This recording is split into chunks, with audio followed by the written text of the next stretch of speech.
పశ్చిమాసియా హిందూ మహాసముద్ర ప్రాంతాల రక్షణ నిర్మాణంలో గడిచిన కొన్ని దశాబ్దాలలోనే అత్యంత కీలకమైన చారిత్రాత్మక మార్పు చోటు చేసుకుంది. నెలల తరబడి సాగిన తీవ్ర దౌత్య చర్చలు, సైనిక సమన్వయాల అనంతరం Saudi Arabia multinational marine defence coalition పేరుతో ఒక భారీ బహుళజాతి నావికాదళ కూటమిని అధికారికంగా ప్రారంభించింది. సౌదీ అరేబియా తీర ప్రాంత నగరమైన జడ్డాలోని వెస్ట్రన్ ఫ్లీట్ కమాండ్ వేదికగా జరిగిన 3వ సమ్మిట్లో 15 దేశాలు పాల్గొని ఉమ్మడి వ్యవస్థాపక ప్రకటనపై సంతకాలు చేశాయి. వీటిలో 13 దేశాలు ఇప్పటికే తమ జాతీయ రాజ్యాంగ చట్టపరమైన ప్రక్రియలను పూర్తి చేసుకుని కూటమి చార్టర్పై సంతకం చేసి పూర్తి స్థాయి క్రియాశీల సైనిక భాగస్వాములుగా చేరగా, మిగిలిన సంతకదార దేశాలు తమ అంతర్గత శాసనసభల ఆమోదం పొందే దిశగా వేగంగా పనిచేస్తున్నాయి.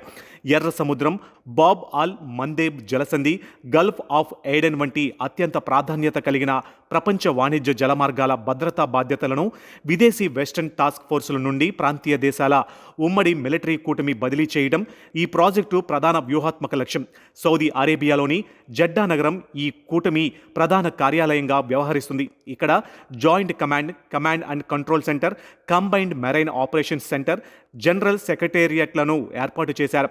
రొటేషన్ పద్ధతిలో పనిచేసే ఈ కూటమి మొదటి విభాగానికి రాయల్ సౌదీ నేవల్ ఫోర్సెస్కి చెందిన rear admiral Abdullah bin Salem Al Shahri కమాండర్గా నియమితులు అవగా, పాకిస్తాన్ నేవీకి చెందిన ఒక సీనియర్ ఫ్లాగ్ ఆఫీసర్ డిప్యూటీ కమాండర్గా బాధ్యతలు స్వీకరించారు.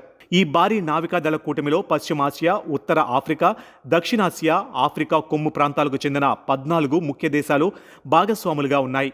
గల్ఫ్ కోఆపరేషన్ కౌన్సిల్ పశ్చిమాసియా నుండి Saudi Arabia, Bahrain, Qatar, Kuwait, Jordan ఉండగా, ఉత్తర, తూర్పు ఆఫ్రికా నుండి ఈజిప్టు, జిబౌటి, సోమాలియా, సూడాన్, కొమురోస్ చేరాయి. దక్షిణ ఆసియా నుండి పాకిస్తాన్, బంగ్లాదేశ్లు భాగస్వాములు కాగా, యురేషియా నుండి టర్కీ, యెమెన్కు చెందిన అంతర్జాతీయంగా గుర్తింపు పొందిన ప్రభుత్వం ఈ కూటమిలో చేరాయి. ఈ ఎంఎండిసి కూటమి ఆవిర్భావానికి ప్రధాన పునాది సౌదీ అరేబియా, టర్కీ, పాకిస్తాన్ల మధ్య కుదిరిన త్రైపాక్షిక రక్షణ ఒప్పందం. దీనిని సమాజంలో మక్కా ప్యాక్ట్గా పిలుస్తున్నారు. ఈ పరస్పర రక్షణ ఒప్పందం ప్రకారం ఈ 3 దేశాలలో ఏ ఒక్క దానిపై సాయుధ దాడి జరిగినా అది 3 దేశాలపై జరిగిన దాడిగానే పరిగణించబడుతుంది. రియాద్, అంకారా, ఇస్లామాబాద్ల మధ్య ఏర్పడిన ఈ బలమైన పొత్తు ఎంఎండిసి కూటమికి భారీ నావికాదళ బలాన్ని, నిఘా శక్తిని, రక్షణ పారిశ్రామిక రంగానికి పెద్దపీట వేసే శక్తిని అందిస్తుంది. అయితే ఈ ప్రాంతీయ మిలిటరీ కూటమి ఏర్పాటులో కొన్ని ఆసక్తికరమైన మినహాయింపులు కూడా ఉన్నాయి. అరేబియన్ పెనిన్సులాలో అత్యంత కీలకమైన యునైటెడ్ అరబ్ ఎమిరేట్స్, ఒమాన్ దేశాలు ఈ కూటమిలో చేరలేదు. యుఏఈ తన సొంత తీర ప్రాంత భద్రతపై దృష్టి సారిస్తూ సోమాలిలాండ్, తూర్పు ఆఫ్రికాలో ప్రత్యేక స్థావరాలను నిర్వహిస్తుంది. సౌదీ నేతృత్వంలోని కమాండ్ నిర్మాణంలో నేరుగా భాగస్వామి కాకూడదని అబుదాబి నిర్ణయించుకుంది.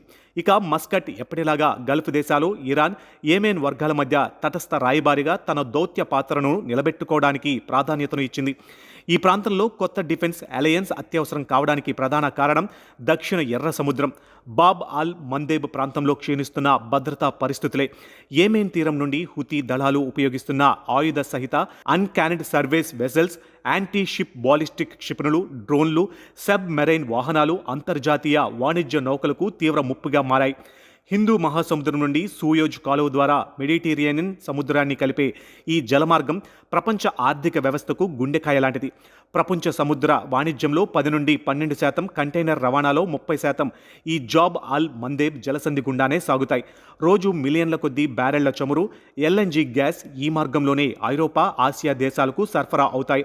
ఈ జలసంధి కేవలం 18 మైళ్ల వెడల్పు మాత్రమే ఉండడంతో ఇక్కడ ఏ చిన్న అంతరాయం ఏర్పడినా నౌకలు ఆఫ్రికాలోని కేప్ ఆఫ్ గుడ్ హోప్ గుండా ప్రయాణించాల్సి వస్తుంది. దీనివల్ల ప్రయాణ సమయం 10 నుంచి 14 రోజులు పెరిగి సరుకు రవాణా ఛార్జీలు, ఇన్సూరెన్స్ ప్రీమియంలు విపరీతంగా పెరిగిపోయి ప్రపంచవ్యాప్తంగా సప్లై చైన్ దెబ్బతింటుంది. ఇప్పటివరకు అమెరికా నేతృత్వంలోని operation prosperity Guardian, European union చేపట్టిన ఆపరేషన్ ఆస్పైడ్స్ నావికాదళ భద్రతను చూసుకున్నప్పటికే ప్రాంతీయ దేశాలు తమ సొంత జలాలపై స్వయంగా అజమాయిషీ సాధించాలని నిర్ణయించుకున్నాయి. ఇందులో భాగంగానే ఎంఎండిసి రూపుదిద్దుకుంది.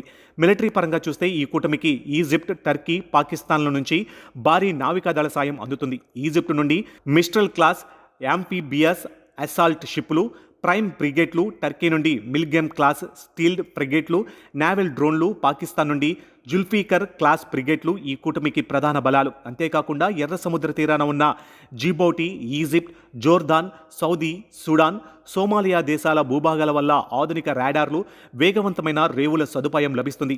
జెడ్డాలోని కమాండ్ సెంటర్ ద్వారా గల్ఫ్ రాడార్లు, ఆఫ్రికా నేవల్ యూనిట్లు, దక్షిణ ఆసియా నేవల్ ఇంటెలిజెన్స్ మధ్య రియల్ టైం సమాచార మార్పిడి సాధ్యమవుతుంది. అయితే ఈ కూటమి ముందు కొన్ని తీవ్రమైన సవాళ్లు కూడా ఉన్నాయి. మొదటిది, అతి తక్కువ ఖర్చుతో తయారయ్యే శత్రువుల డ్రోన్లను ఎదుర్కోవడానికి మిలియన్ల డాలర్లు విలువ చేసే మిస్సైల్ ఇంటర్సెప్టార్లను ఉపయోగించడం తీవ్రమైన ఆర్థిక భారంతో కూడుకున్నది.